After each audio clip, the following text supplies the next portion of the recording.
Thanks for joining me again, Martin. Well, that was a frustrating point today. Things could have gone differently. How did you see it? Yeah, I think uncharacteristic, that's what I'd say probably.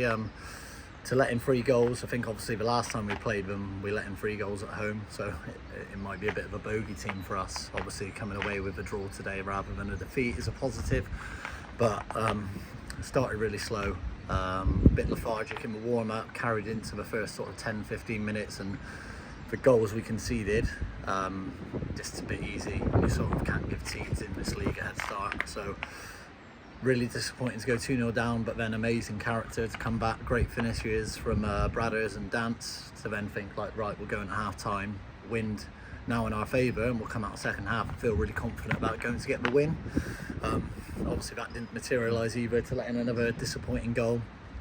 Took a big deflection, like wrong-footed Smalls, and then trickled over the line, which, you know, again, you think after getting back in the game to then go 3-2 down, having to do it again, but great character right to the end. Bradders has done well to win the penalty, and Woodsy, I didn't mention, obviously Keytown would normally take our penalties. With him not in the team today, I forgot to say to the boys who'd be taking pens or who'd be up for it, but good to see Woodsy confident, obviously in a good run of form with his goals, step up and slot it away.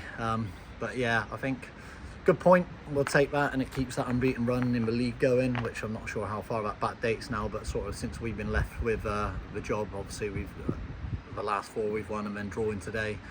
You would have taken that, I think, when we were first left with that after the conversation after Tor Point, but at the end I think we were just knocking on the door and just it wouldn't quite fall for us. We had a few, their keeper's a good keeper, made some really important, like comes out to claim it and like just settles it down and shows his experience really well. So I think we could have been knocking on the door all night, but I think the point's probably fair. Yeah, good to see some new faces in the squad though as we go into another tough game on Tuesday. Yeah, absolutely delighted. The lads that come off the bench, Lofty, Noah making his debut, and Brandon obviously making his, well, not his debut, but his debut this time round, coming back to the club since his first spell with us.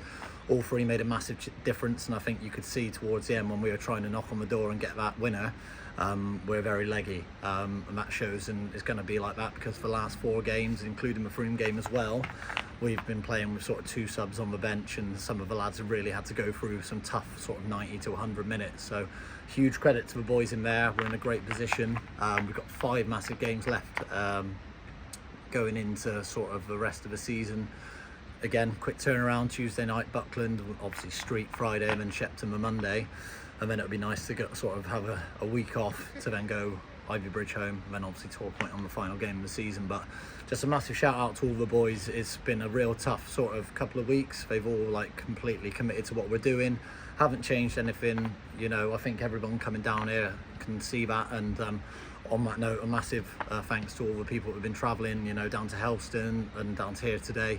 Support makes a massive difference, and obviously the ones that are at the home games as well. So if we can pull together 5 massive games to try and get that job done and hopefully secure promotion back to the Southern League and obviously where we want to be. Okay, we will see you on Tuesday. Thank you, John.